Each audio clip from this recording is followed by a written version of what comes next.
Muhammad ya wasi'al karmi.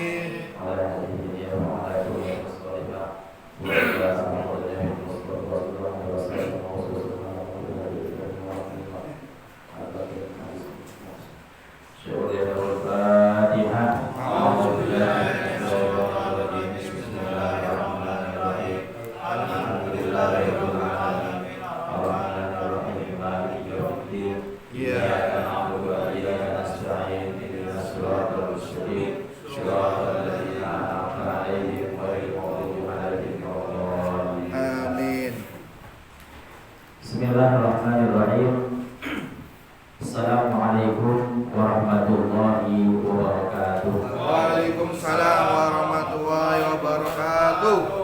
Alhamdulillah, salatu wassalamu ala rasulillah Sayyidina Muhammad ibn Abdillah wa ala alihi wa ashabihi wa man wala.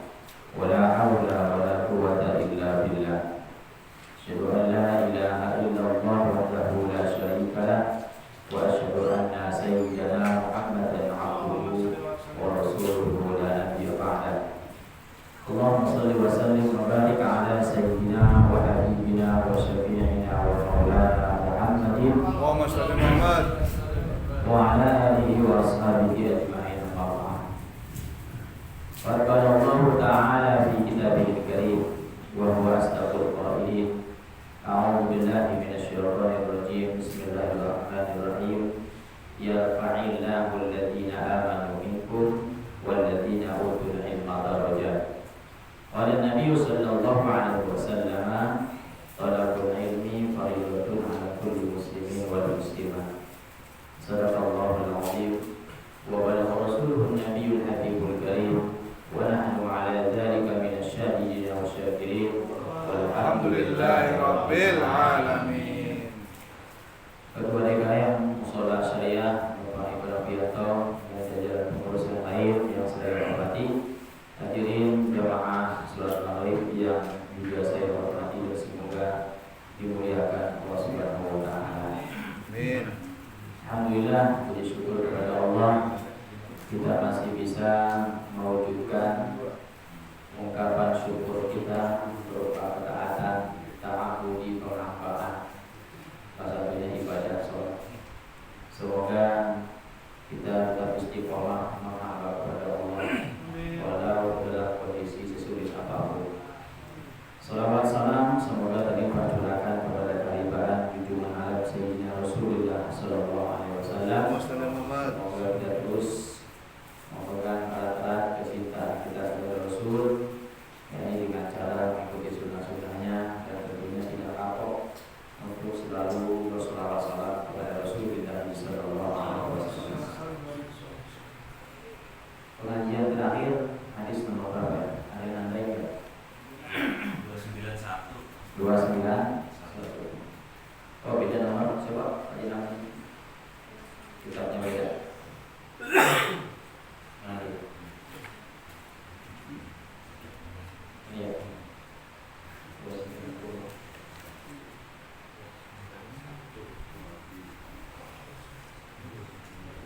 Oh iya, oke. Berarti sekarang 291. Baik.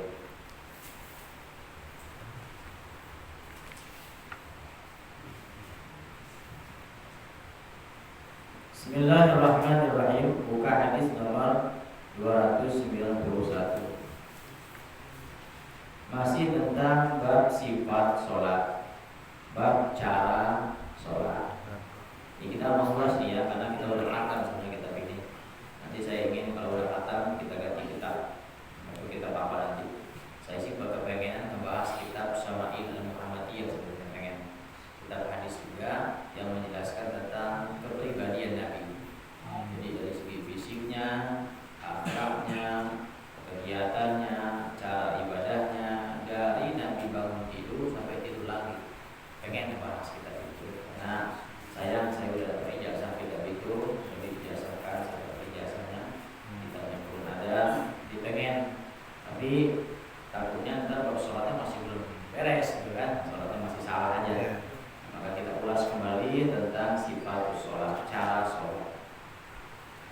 masih tentang menempatkan kedua telapak tangan ketika kita takbir. Bismillahirrahmanirrahim.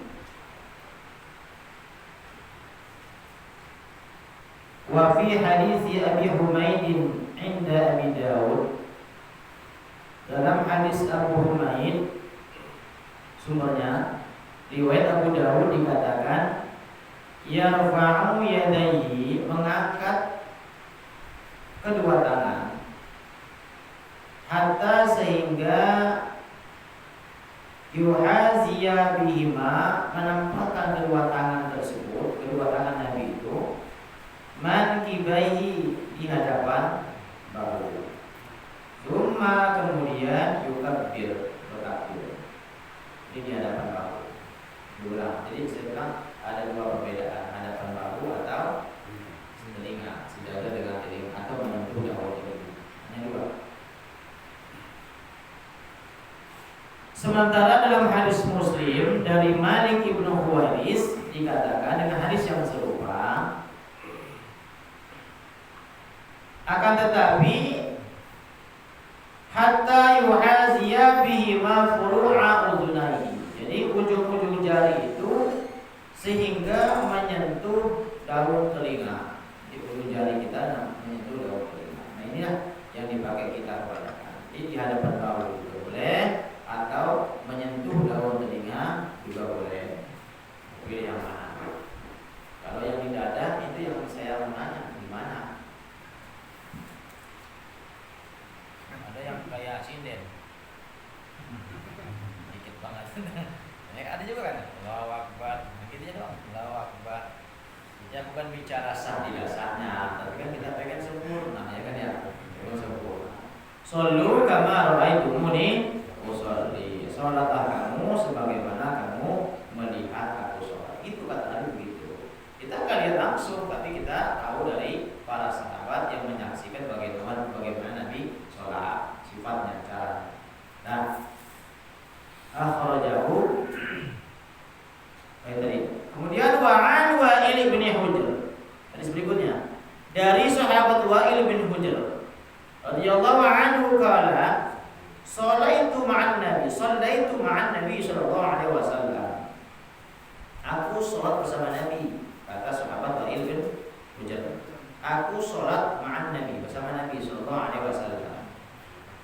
Fa wada'a, maka Rasul menempatkan apa itu yadahul yumna, yadahu tangannya, al-yumna yang kanan, ala yadihil yusra, atas tangan yang kiri, ala sodrihi, di dadanya.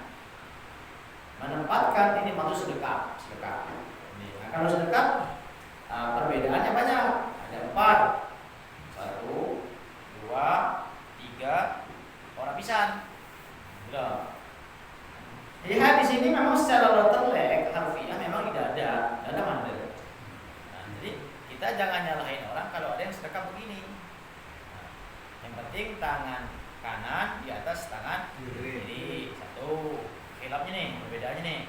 Yang kedua, yang biasa kita pakai dada, makna dada itu antara pusar dan dada.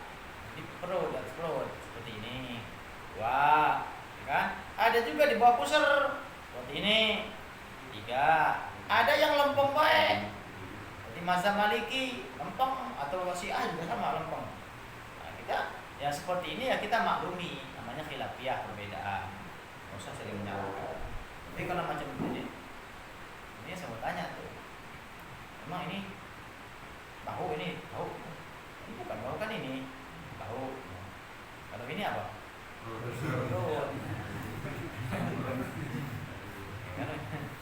Allahu Akbar.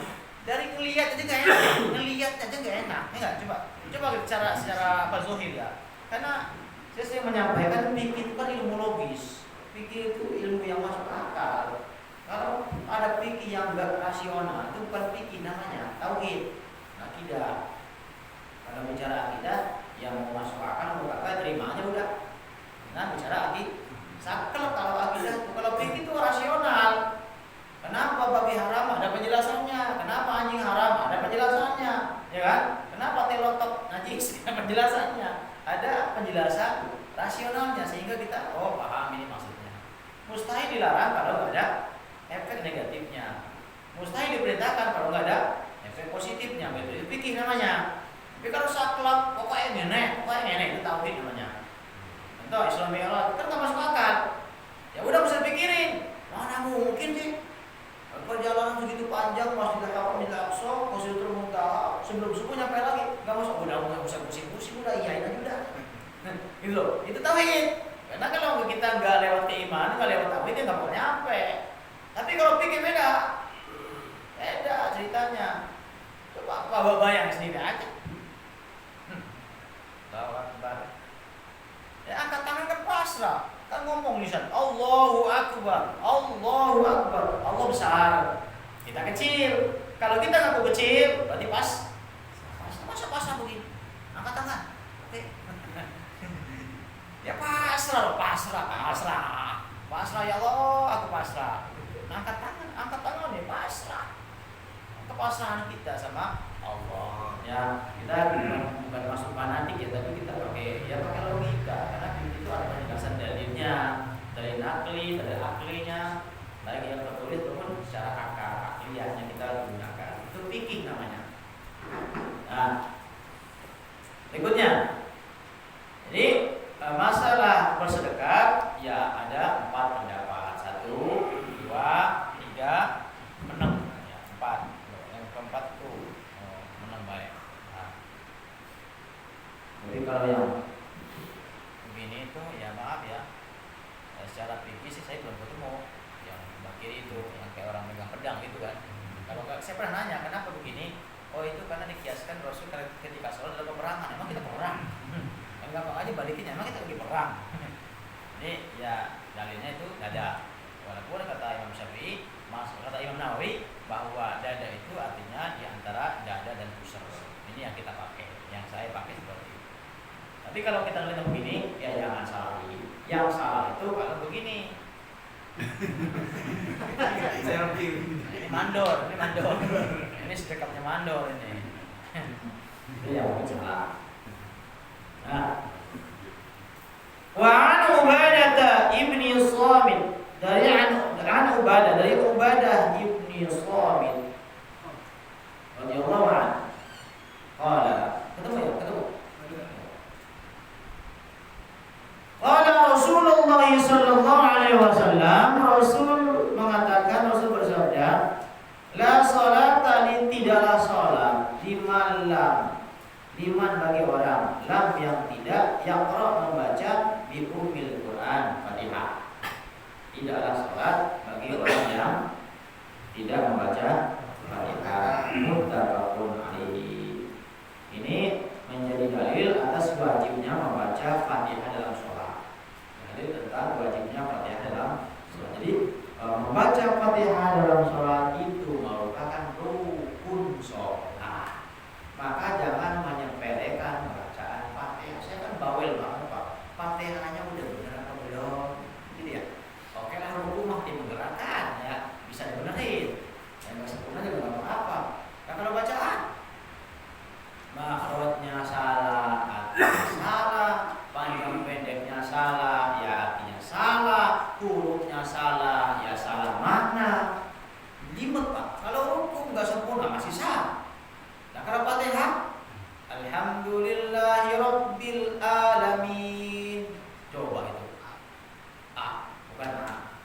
Nah itu maka saya bawel, nggak usah di tema saya deh nyari guru yang lain. Kalau gengsi sama saya mah, sama Pak Redi juga bagus bacaannya. Pak Redi, tolong dengerin Fatihah saya. Cakep banget ini.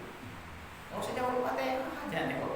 Enggak sholat, enggak asal sholatnya bagi orang yang nggak baca Fatihah. Baca tapi salah, berarti apa? Ya salah bacaannya, ya salah sholatnya gitu. Maka Fatihah itu penting. Nggak usah macam-macam lah, Fatihah aja.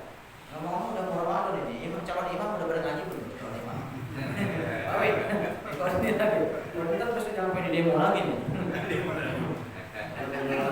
Fatihahnya di samping Fatihahnya surah At-Takasur sampai anak ya privat lagi. Ya udah apa lagi lah. Jadi dulu lah. Dari bacaan. Calon imam.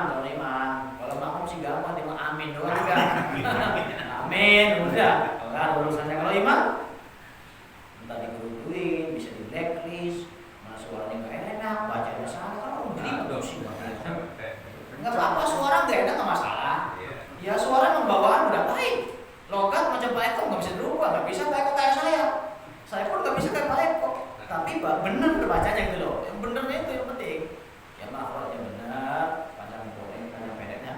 Karena tanggung jawab imam itu luar biasa berat. Karena kita ini kan kesalahan makmum itu disempurnakan oleh imam. Bukan tanggung ya, kesalahan makmum dalam bacaan dalam gerakan itu disempurnakan oleh imam. Maka nggak boleh sembarang nyari imam. Padahal gajinya sama. Imam makmum sama-sama 27, enggak ada. Kalau imam plus 3 jadi 30. Ya kalau begitu berebut jadi imam. Ya, tapi resikonya itu makmum kita pasrahkan kepada imam. Lawang kita enggak sempat baca Fatihah aja sah salatnya. Karena ikutin imam beda sama DWK. Kalau enggak baca Fatihah enggak sah. Imam rukuk, kita rukuk. Belum sempat baca Fatihah, dapat 1 rakaat. Padahal tadi bilang enggak sah salatnya kalau enggak baca Fatihah. Tapi sempatkan baca bismillah paling tidak. Inilah menjadi dalil tentang wajibnya membaca Fatihah dalam sholat. Muttafaqun alaih. Wa fi riwayatin, sementara dalam riwayat lain dikatakan dari riwayat Ibnu Hibban pada Qutni, la tujzi'u. Ini maknanya bukan tidak sah, tapi tidak sempurna. Tidaklah sempurna sholatun sholat la yaqra yang tidak baca fiha dalam sholatnya bi Fatihah kitab Fatihah. Tidaklah sempurna bagi orang yang tidak membaca Fatihah dalam sholatnya. Tapi kalau perbandingan dari kekuatan hadis yang atas tadi muttafaqun alaih Bukhari Muslim. Kalau yang ini yang mengatakan tidak sempurna apa?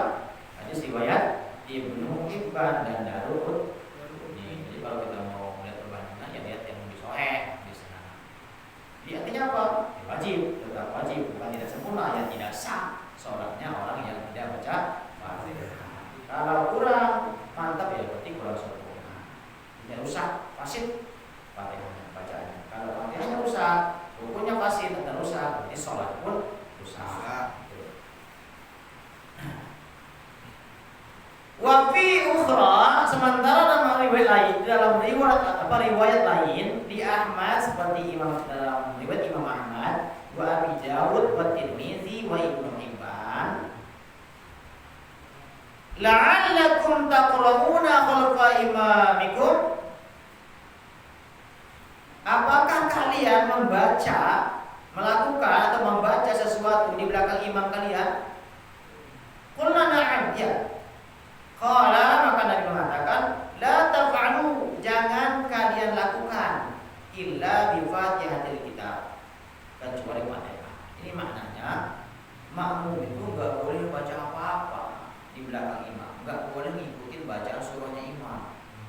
Makanya imam termasuk Fatihah jangan diikuti, dengerin, simak. Bismillahirrahmanirrahim. Alhamdulillahi rabbil alamin. Simak dengerin baik-baik. Kan karena kita iseng ya, mentang-mentang kita hafal, imamnya baca Al-Qur'an ikutin. Bismillahirrahmanirrahim. Ar-Rahman. 'Allamal Qur'an. Iseng itu ya. Karena kalau kelamaan ikutin bacaan itu enggak boleh. Jangan lakukan, la taf'alu, jangan kalian lakukan illa kecuali bi Fatihatil kitab, baca Fatihah toh gitu. Nah, sekarang sebelum saya teruskan. Sebenarnya walaupun pernah saya bahas dulu, kapan sih momentum kita baca Fatihah di belakang imam? Apa ngebarengin imam? Apa ketika imam baca surah? Sebenarnya dua-duanya salah. Ngebarengin imam ya salah. Baca Fatihah ketika imam baca surah sebenarnya ya walaupun nggak batal ya, salah juga nggak tepat. Cuma masalahnya kalau kita terapkan di sini, mau pada ngedem. Sebenarnya kapan kita makmum baca Fatihah? Ketika imam kelar baca Fatihah. Nah, setelah imam kelar baca Fatihah, aminnya makmum amin. Ghairil maghdubi 'alaihim waladdallin. Amin. Imamnya menang dulu. Diam dulu sebenarnya nih. Mau di Masjidil Haram ke, di Tidak dulu enggak ya? Diam dulu, enggak langsung baca surah. Kasih kesempatan makmum baca Fatihah. Sebenarnya cuma kalau diterapin pada dehem di belakang. Disangkanya imamnya lupa. Kalau udah dehem satu ngikut yang lain. Jangan.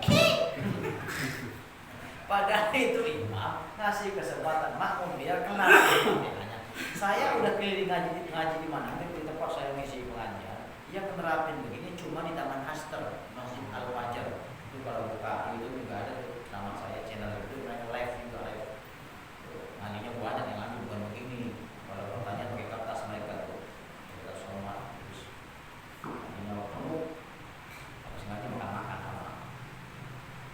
Jadi begitu, imamnya bacanya bagus, hafal Quran, ketika kelar baca Fatihah dia diam dulu. Jadi sempurna baca Fatihah kita. Ilatnya di mana? Rusaknya begini Pak khawatirnya. Ketika imam baca surah, kita sedang repot baca Fatihah, imamnya salah, yang benerin siapa? Coba pakai logika. Kan kita pakai logika kan. Imam baca surah, kita baca Fatihah, imamnya salah, yang benerin siapa? Pantas aja imam yang ngomong, ayo terus nih. Kan lagi pada repot, lagi pada online baca Fatihah. Ya dong? Iya, makanya besok kalau Pak Eko, Pak Hidi, Pak Redi nerapin begini, diam dulu sebelum baca surah, berarti ini Pak Redi sudah ngamalin ini ilmu kita di sini nih. Atau saya memantar diam sejenak gitu. Berarti ya kita jangan DM, ya baca Fatihah yang benar.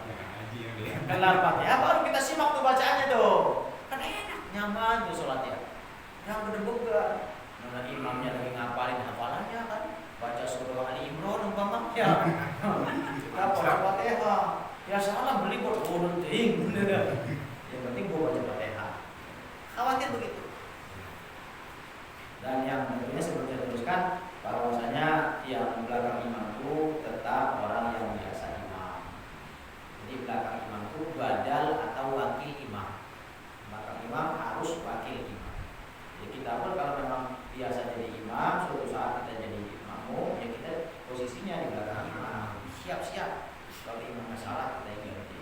Nah, jangan baca apa-apa di belakang imam, kata Nabi, illa kecuali bi Fatihatil kitab. Kenapa demikian? Fa innahu la sholata, diulang lagi. Karena sesungguhnya la sholata, tidaklah sholat liman lam, bagi orang yang tidak yaqra biha, membaca Fatihah. Jadi ditegaskan kembali, tidaklah sholat bagi orang yang enggak baca Fatihah. Paham ya?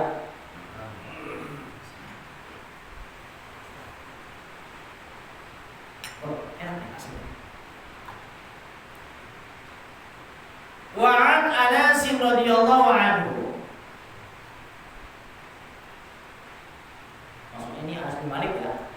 Anas bin Malik Al-Nadri Al-Ansari.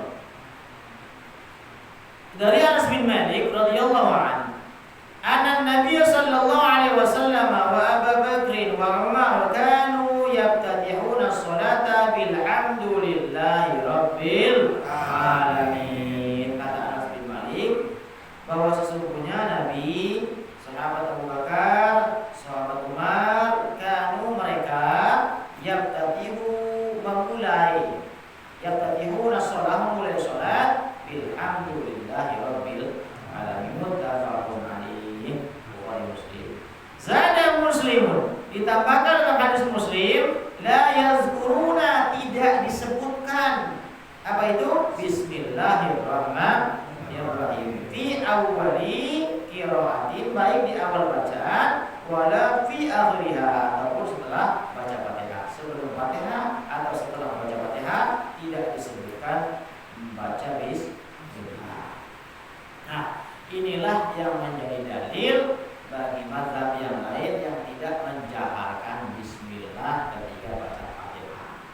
Jadi kita harus toleransi kalau ada saudara kita yang tidak menjaharkan bismillah. Ada 3 pendapat tentang posisi kedudukan bismillah dalam Fatihah. Pendapat yang pertama dijaharkan, yang bisa kita pakai Bismillahirrahmanirrahim, alhamdulillahirabbil alamin. Yang kedua disirkan, Bismillahirrahmanirrahim, alhamdulillah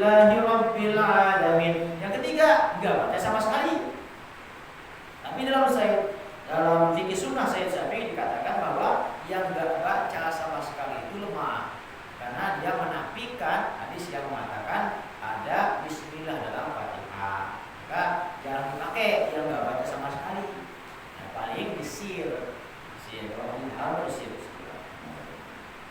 Alhamdulillahi Rabbil Alamin. Masih mending. Tapi kalau nggak baca saya pun berat sih. Kalau ada imam nggak baca sama sekali Bismillah, agak gimana ya? Agak berat kita ikutinnya. Kalau sini masih mending. Nah, jadi nggak apa-apa ada perbedaan namanya khilafiyah, nggak perlu ribut. Tapi bermadhab jangan main-main. Kadang Syafi'i, kadang Maliki, kadang Hambali, kadang Samudra. Jangan, boleh.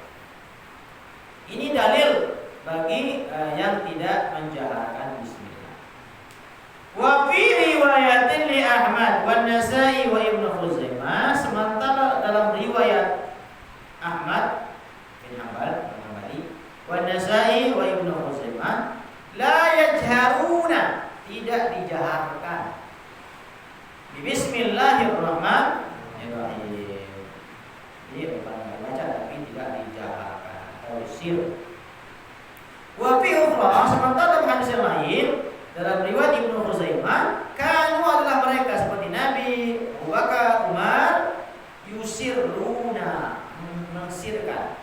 Jadi mempelafkan bacaan bismillah, bukannya tidak baca tapi disir.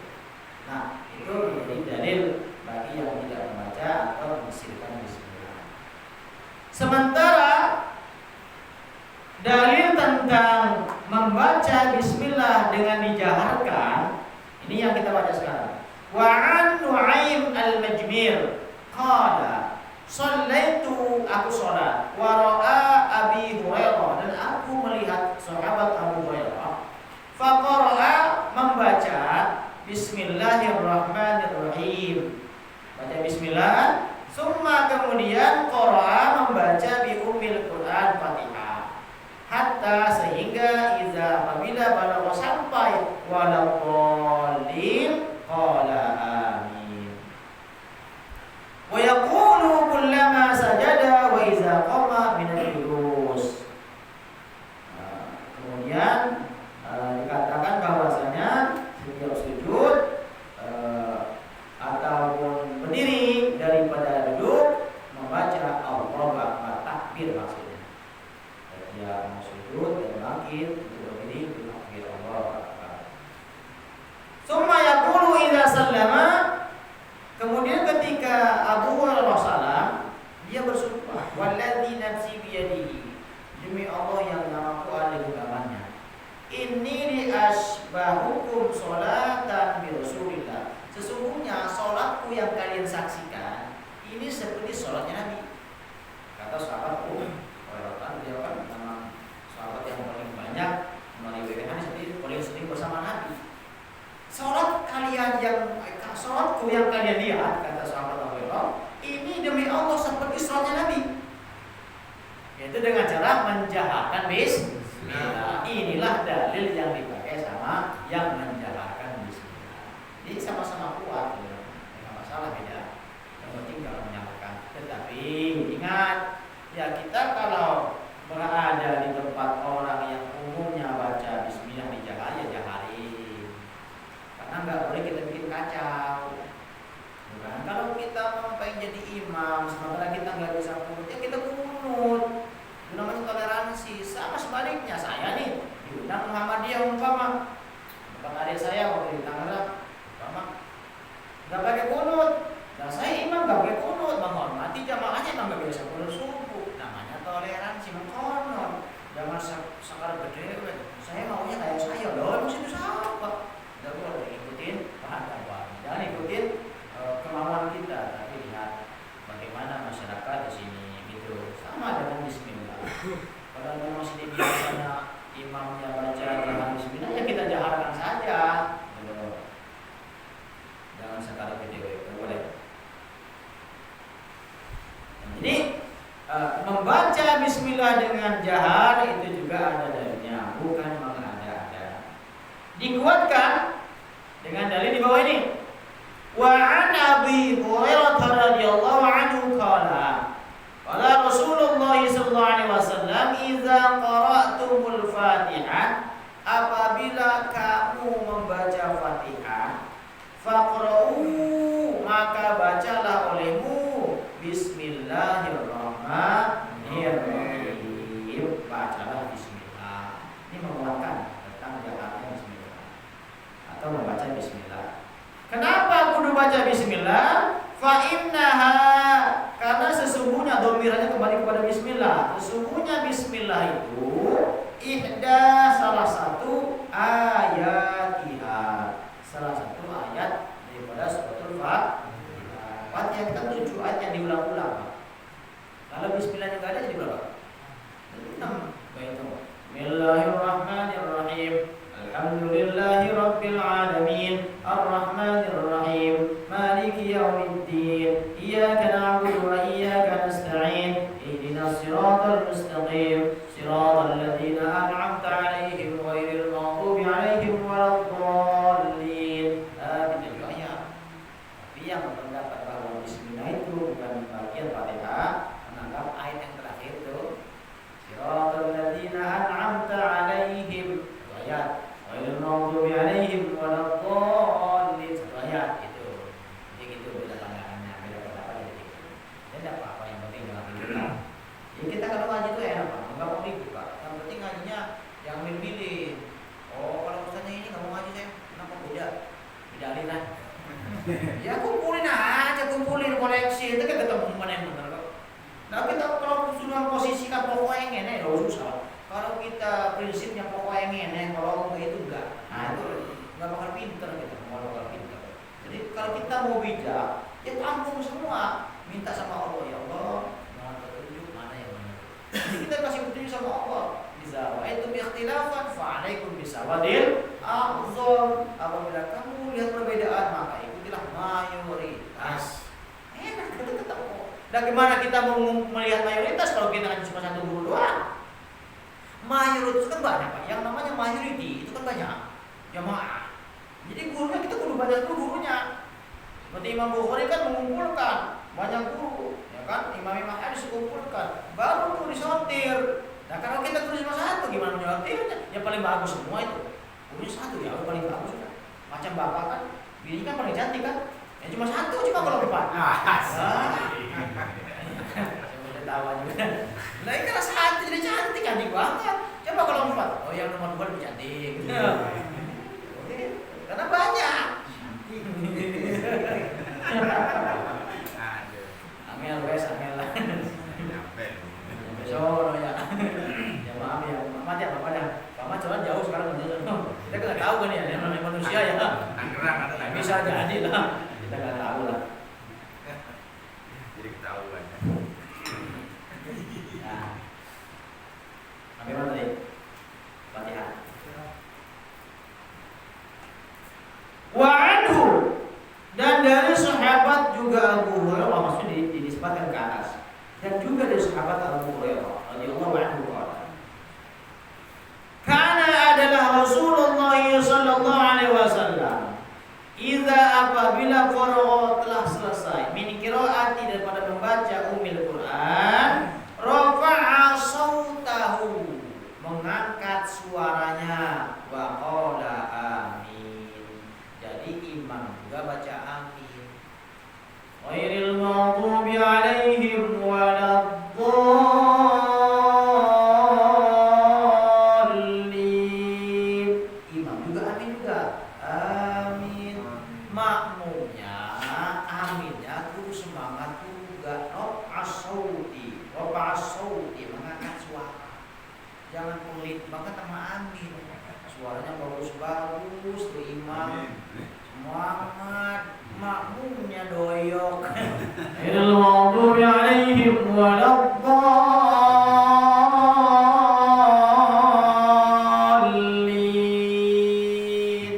Amin.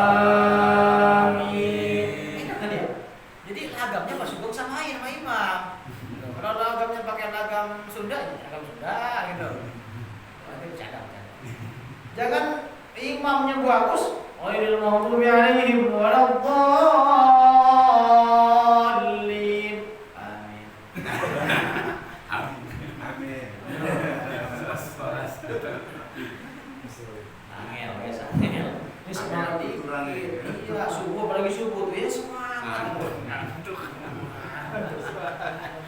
Enggak ada pilihannya. Saya males sebut apa imam di sini tuh. Jikin dewek-dewek. Yang lain malam. Iya, di rumah ada. Sana di rumah. Apa? Di rumah pada tidur wiridnya. Imamnya dewek-dewek. Subhanallah. Sampai nggak ngapa subhanallah di belakang.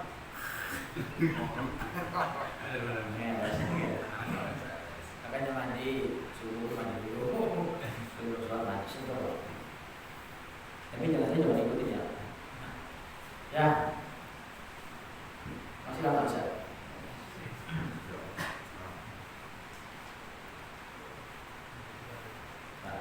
Berikutnya. Wa an Abdullah ibn Abi Aufa radhiyallahu anhu qala jaa rajulun ila Nabi sallallahu alaihi wasallam. Datang seorang laki-laki kepada Nabi sallallahu alaihi wasallam. Faqala, beliau berkata kepada Nabi, "Inni sesungguhnya aku la astati'u an akhudha min al-Qur'an." Aku tidak mampu membaca daripada Quran syaitan sedikit pun. Fa'allimni, maka ajarkanlah kepadaku ma yujzi uni minhu, bagaimana cara mencukupinya untuk mencukupi kekuranganku yang tak bisa baca Quran. Faqala, maka Nabi memberikan solusi kalau bagi orang yang nggak bisa baca Quran seperti mu'alaf, ada solusinya.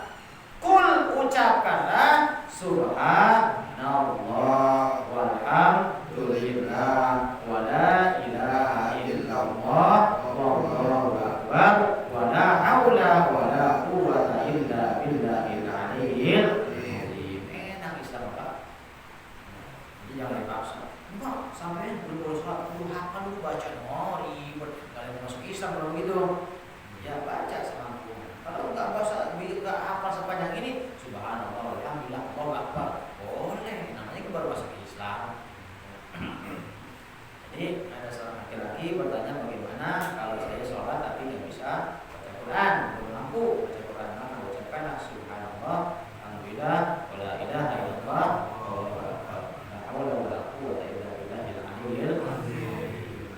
Nah, baik, sebelum kita teruskan berbagai pertanyaan tentang sholat karena kalau itu banyak yang kelewat tentang sholat, silakan tanyakan dulu.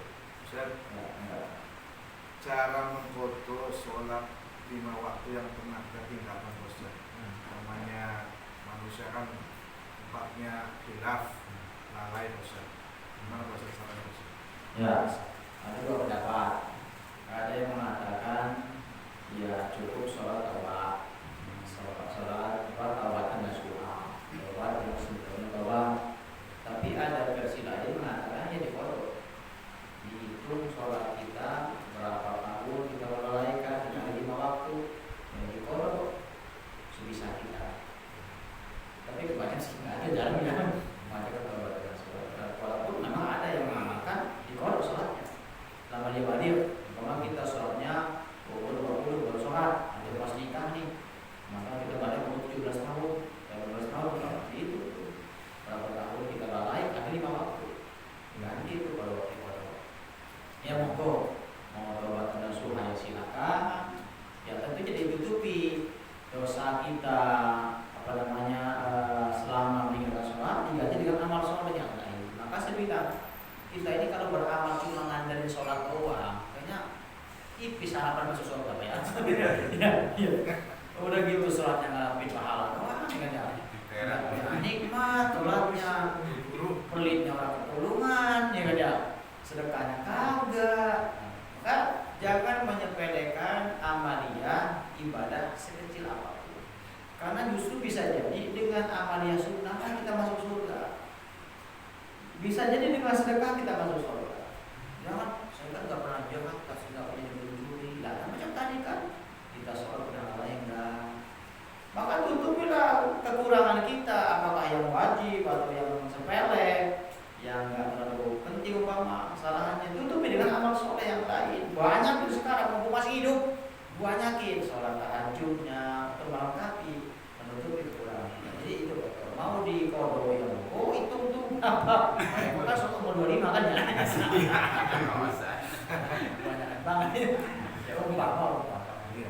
Nanti kalau mau taubat semuanya ya taubat. Kita mengadu terus di keningan malam, ya Allah, aku tidak mampu umpama mengkodok kewajiban kuning ngadu aja Pak Tuhan ngadu karena kebodohanku, karena keakuanku, ya Allah, kau yang maha besar, kau yang agung, ngadu aja nangis sama Tuhan. Allah insya Allah insya Allah ya. Karena kalau mengkodok aja nggak yakin ya. Sehari berapa? Kalau puasa masih mending ya. Puasa subuh Kalau sholat, termasuk itu.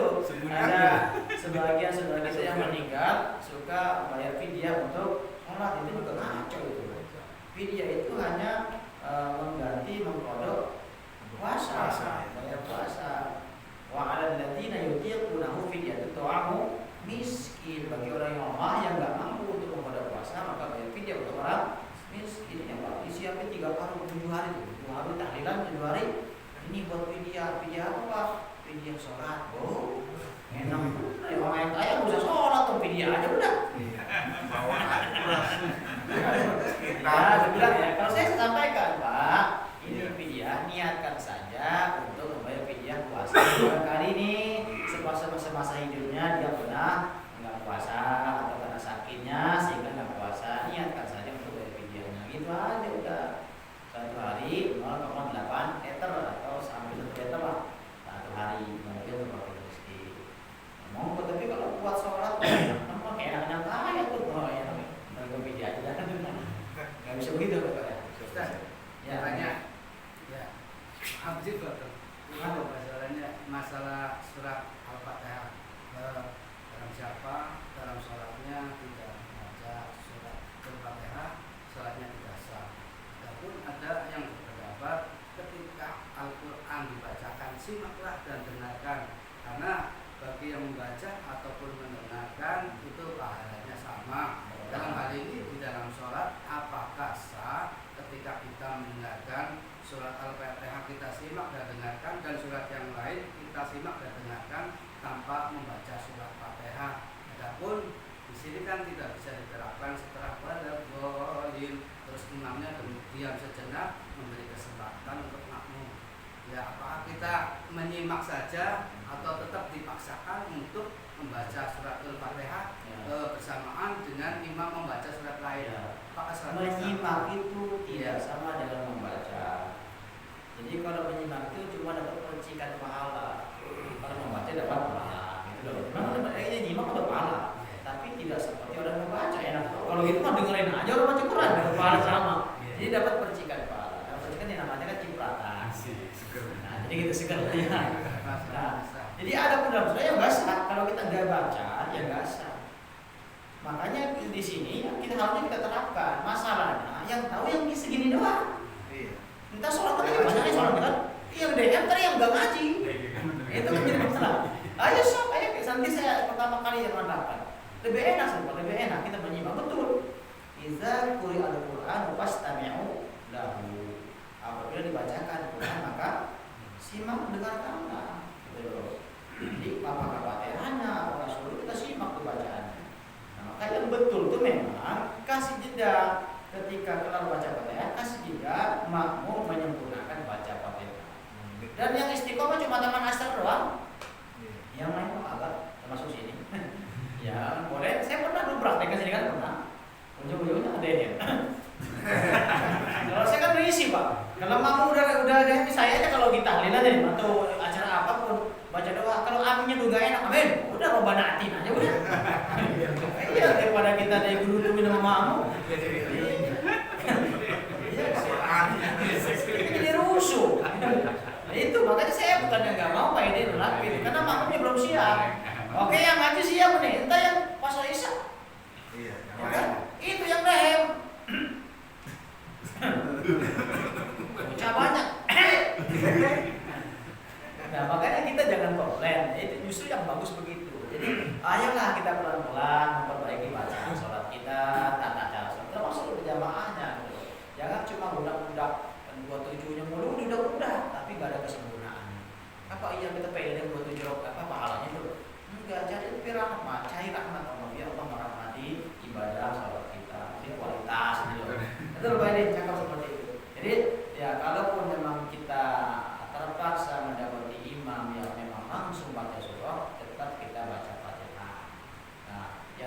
baik yang paling sangat konsentrasi itu pada imam. Belakang imam itu harus takutnya imamnya lupa nih bacanya. Maka dia yang paling pertama kali menegur ketika imam lupa atau salah dalam sholat. Demikian tadi. Jadi nggak apa-apa kalau kita memang mendapati imam yang langsung baca surah, kita tetap baca Fatihah. Tapi baca Fatihahnya jangan ngikutin imam, jangan ngiringin imam, karena itu rukun. Sementara kalau sunnah itu kan sunnah, bukan rukun sholat. Demikian. Tapi sempurnanya ya harusnya ada jeda sebelum imam baca surah. Di sanalah kita baca Fatihah. Nanti saya terapkan di sini. Mudah-mudahan Pak Haji juga ikutin. Biar lebih nikmat sholatnya. Iyalah, misalnya ada pernikahan itu begini-gini aja. Ya silakan, ada lagi pertanyaan. Pak Ustaz, Ya. kalau ketemu yang sholatnya cepat jadi gimana? Maksudnya kalau itu tadi kan jeda doang, makanya habis Al-Fatihah langsung ke sholat. Nah ini memang imam cepat gitu. Gimana Ustaz? Ikhlasin. Itu di perjalanan sering banget. Innama ju'ilal imamu liyutamma bih. Sesungguhnya diangkatnya seorang imam untuk diikuti. Jadi konsekuensinya kalau kita sudah bermakmum kepada seorang imam, ya kita jadi penumpangnya. Ikhlas. Ini kalau nggak ikhlas jangan paksakan. La yaqbalullahu sholatan taqaddama qaumun wa hum lahu karihun. Enggak sah salat kita ikuti imam sementara makmumnya gondok sama imamnya. Orang sudi kalau imam jangan dipaksain. Yang posisi di perjalanan sering Ya, jadi gini, mendapat contoh tarawih. Jadi umpama bacaan Fatihah kita belum sempurna, baru iyyaka na'budu wa iyyaka nasta'in. Udah ruku, putusin bacaan kita. Jangan dikelarin.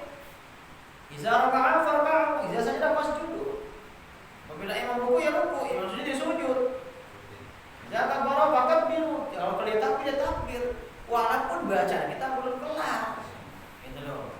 Jadi sebenarnya saya sering sampaikan di sini bahwasanya cepatnya dalam sholat tarawih itu hanya mewasol bacaan saja sebenarnya. Adapun gerakan jangan dirubah. Tumakninah jangan dihilangkan karena tumakninah itu rukun, gitu loh. Silakan diwasal. Bismillahirrahmanirrahim. Alhamdulillahirabbil alamin arrahmanirrahim maliki yaumiddin. Iyyaka na'budu wa iyyaka nasta'in ihdinas siratal mustaqim siratal ladzina an'amta 'alaihim ghairil maghdubi 'alaihim waladdallin. Masih enak aja sih ya, kalau saya imamnya. Kalau iya tetap aja. Tetap kalau iya nggak bisa jadi saya nggak bisa. Ya nggak apa-apa jadi imam. Nggak apa-apa, yang penting bacaannya enak didengar. Artinya bukan masalah suaranya, suara mana manusia ya. Karena suara kan bukan orang ya. Nggak bisa dirubah suara mah. Memang segitu. Ya, tapi benar makhluk. Jadi untuk pertanyaan tadi yang kita ikutin. Kalau ternyata imamnya kecepatan digerakkan, jangan dipaksain udah. Muparokah aja. Karena nggak ada tumakninah.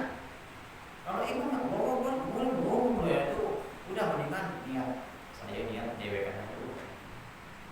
Maka penting buat kita, silahkan kita pakai 20 rakaat tarawihnya, silahkan diwasol disambung bacaannya. Yang penting jangan melanggar hukum tajwid, jangan melanggar hukum wasol. Ujungnya perhatikan. Bismillahirrahmanirrahim. Alhamdulillahirabbil alamin arrahmanirrahim maliki yaumiddin. Sambung. Jangan bismillahirrahmanirrahim. Alhamdulillahirabbil alamin arrahmanirrahim maliki yaumiddin. Ya kan nah itu ngaco gitu. Jangan dipakai. Khawatir apa? Menjadi alasan tuh kan kalau 20 kan bukan 20 kan. 20-nya disalahin. Bukan karena rakaatnya, bukan karena ini supirnya ugal-ugalan. Kalau ada mobil nabrak karena supirnya ugal-ugalan, yang diganti sopir apa mobilnya? Supirnya. Sama kalau ada imam ugal-ugalan diganti bukan rakaatnya, galapan aja Ustaz biar santai. Bukan begitu caranya. Ya supirnya diganti, sama yang punya SIM, yang gak nembak SIM-nya. Gitu. Yang udah latihan, gitu loh. Makanya ya kudu punya SIM dulu kalau ya harus punya SIM. Siapa yang bisa mengeluarkan SIM? Nah, saya di sini. Ya karena kan saya yang bisa mendikte Bapak ya belajar biar punya SIM. Oh, ada 10 orang imam yang dapat SIM, silakan jadi imam. Kalau gagal ya besok latihan lagi. Nah, begitu. Siapa aja jadi imam? Siapa?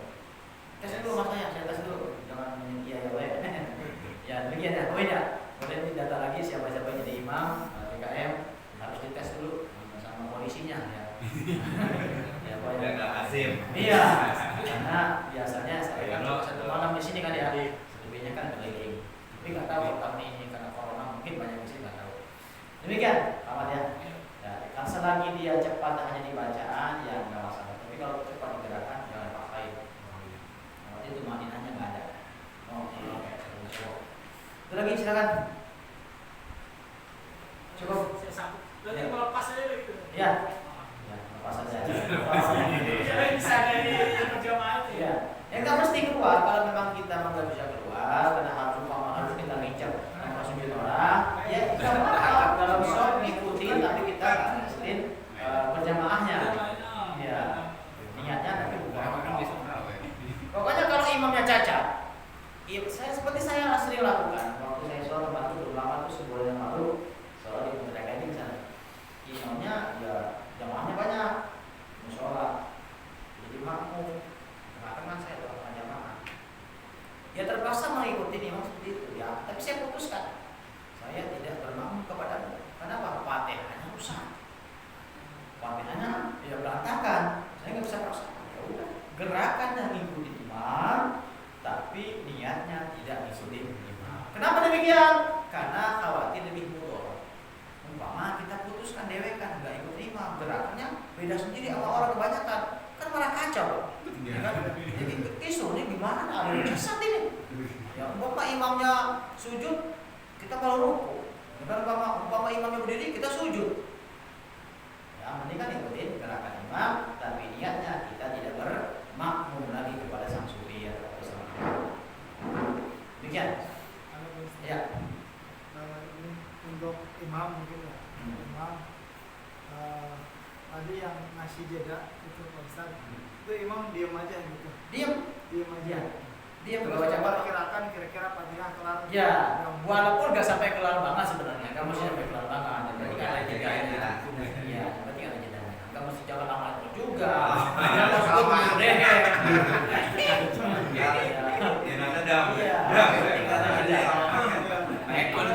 Satu lagi Pak Ustaz untuk makmum tadi kan menyimak Fatihah ya. Saat imam membaca Fatihah mau menyimak.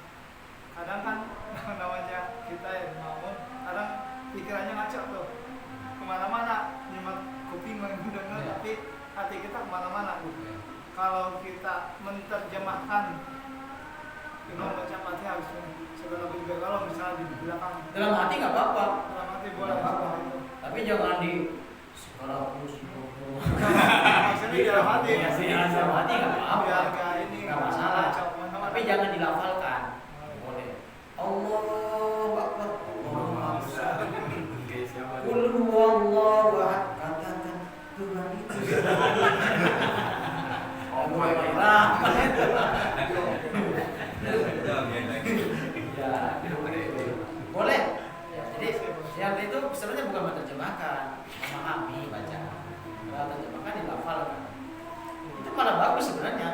Dia konsentrasi. Karena memang kita ini kebanyakan sholatnya masih selingkuh, Pak. Nggak kelima sholatnya. Yang model gini sama.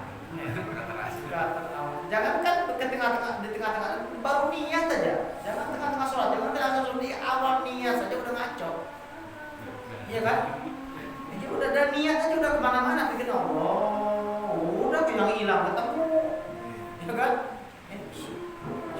Memang banyak faktor yang membuat sulitnya khusyuk dalam sholat. Pertama makanan syubhat itu susah banget. Makanan syubhat apalagi haram ya. Makanan syubhat itu susah banget bikin kita khusyuk dalam sholat. Nah itu berkaitan dengan darah yang ada di badan kita, di jasad kita. Bisa sholat jasa dulu. Jika fasadat jasa dulu. Itu rusak. Makanya hindari syubhat. Termasuk makan tuh, jangan lupa baca bismillah. Setan masuk lewat situ. Itu sama tuh membuat kita sholat khusyuk. Ada aja karena ikutin aliran darah kita itu. Makanya kalau kita ruqyah mempan semua walaupun kita ahli sholat, ruqyah tetap aja setan itu masuk lewat aliran darah kita. Lewat makanan, lewat apa lagi? Lewat minuman jangan ditutup. Makanya kalau minuman nggak habis, baca bismillah tutup. Jadi setan nggak minum, makan juga sama ditutup makanan. Ya etika Nabi seperti itu. Nanti ada di bab kalau kita bahas kitab itu Nabi seperti itu. Jangan membiarkan minuman yang atau makanan yang terbuka. Harus ditutup dan bacakan bismillah. Jadi biar nggak diminum sama setan. Tuh. Apalagi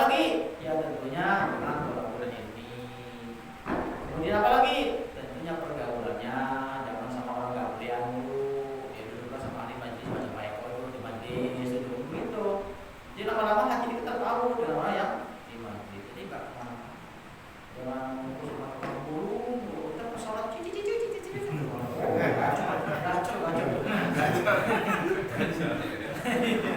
ya Pak ya.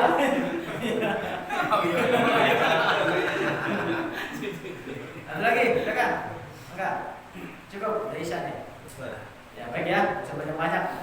Lama-lama buat Pak Idir. Ada sedikit Ustaz. Ya. Kalau di sujud kakinya yang sebenarnya itu gimana gini? Wah, tinggalan. Sebanyak Pak kalau di Sujud apa duduk? sujud. Oh sujud. Duduk. Ini sujud. Nah, terus duduk. Duduk Duduknya yang hati duduknya. Ini Kayak keberapa? begini kan Ustaz ya? Ya.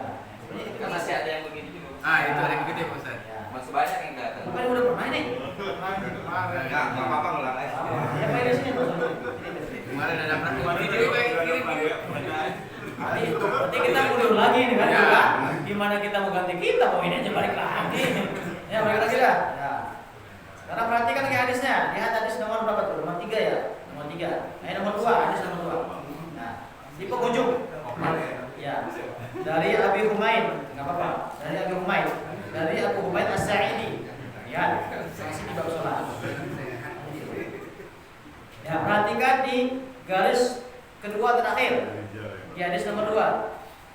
Nabi itu sujud ya. Maka faiza sajada, apabila Nabi sujud, wa doa yadaihi, bukan ini ya, duduk ya. Wa iza jalasa fi rak'ataini, apabila Nabi duduk di rakaat yang kedua atau tahiyat awal. Cara duduk Nabi itu jalasa ala rijlihil yusra, duduk di kaki yang kiri. Iya. Wa nasabal yumna, dan mendirikan kaki yang kanan. Nah, ini diri apa tidur? Tidur. Ya. Jadi berdiri itu sebenarnya kita kan udah bawa orang dari kecil begini sholatnya. Ya dari begini lah. Sakitnya yang sakit ya. Coba yang masih muda sini, tamat yang masih muda. Sama. Masih tidur namanya. Yang udah diri. Yang udah Tiga gitu, Pak Idir. Coba lihat teman. Coba diri berdiri. Itu enggak kaki kiri yang berdiri, kaki kanan yang berdiri. Nah, kaki kiri dudukin, kaki kiri dudukin. Nah, ini tuh berdiri. Tuh, berdiri tuh. Nah, seperti itu. Itu yang berdiri. Duduk di kaki yang kiri. Ini masih mirip tidur sebenarnya. Jadi tegak, kena kayak gitu, tegak. Jadi tegak ya. Coba lihat. Bisa kepres banyak ya. Kalau duduk ini namanya duduk sinden. Iya, banyak Kalau kepres. duduk di dua kaki, tapi duduk sinden. Yang betul seperti itu tuh. Jadi duduk di kaki yang kiri, jalasa ada ini yusra, duduk di atas kaki yang kiri, wana soal yumna, mendirikan kaki yang kanan. Nah, jadi posisi kaki itu berdiri, bukan tidur. Tapi kalau sakit gimana? Jangan dipaksa. Jangan Oh, bisa karena sakit itu karena nggak biasa, dan semuanya dari kecil kita salah terus. Sekarang baru ngaji ya pada ya. Jadi susah dalam pokoknya apalagi tulang tua. Iya, tapi kalau sudah kalau masih bisa dirubah itu justru paling lebih enak sebenarnya, lebih enak disebut. Ya, nah gitu. Oh, Nah, ini dimaksud. ya, itu namanya iftirosh. Ujung jari kaki itu juga menghadap kiblat. Nah, jadi itu tekuk. Nah, ujung jari kaki enak nggak? Lama-lama juga enak. Jadi lebih tegak. Iftirosh itu posisi badan lebih tegak. Nah, seperti itu bahasa maksudnya. Baru. Biasanya ngapres. Itu Pak Eko. Pak Eko nih. Sakit biasa. Ya, tapi sekali lagi kalau yang sakit jangan dipaksa. Rusuk, ada rusuk.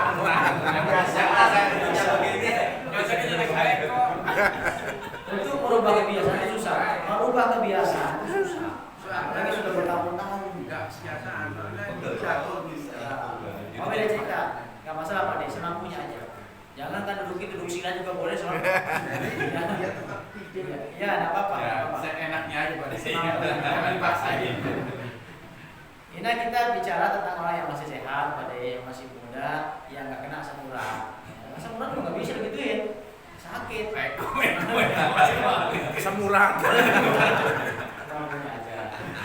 Ya bukan tidak sakit, kita bukan bicara sakit biasanya, yang sah-sah aja. Makan bicara kesembuhan. Demikian saja ya. Adapun aten akhir yang hampir sama tetap berdiri, cuma bedanya kaki kiri dijulurkan ya keluarga. Iza jalasa fi raqatin akhirah, apabila Nabi duduk di rakaat yang terakhir, qaddama rijlahu yusra, Nabi menjulurkan kaki yang kiri, wa nasabal ukhra, dan mendirikan kaki yang lain atau yang kanan. Wa qa'ada, dan Nabi duduk ala maq'adatihi, duduk yang seribu. Itu bedanya tipis antara iktirus dengan tawadhu. Ya. Lagi. Cukup ya. Baik, mudah-mudahan dengan kajian ini bisa meningkatkan kesempurnaan kualitas sholat kita. Amin ya rabbal alamin. Fatihah.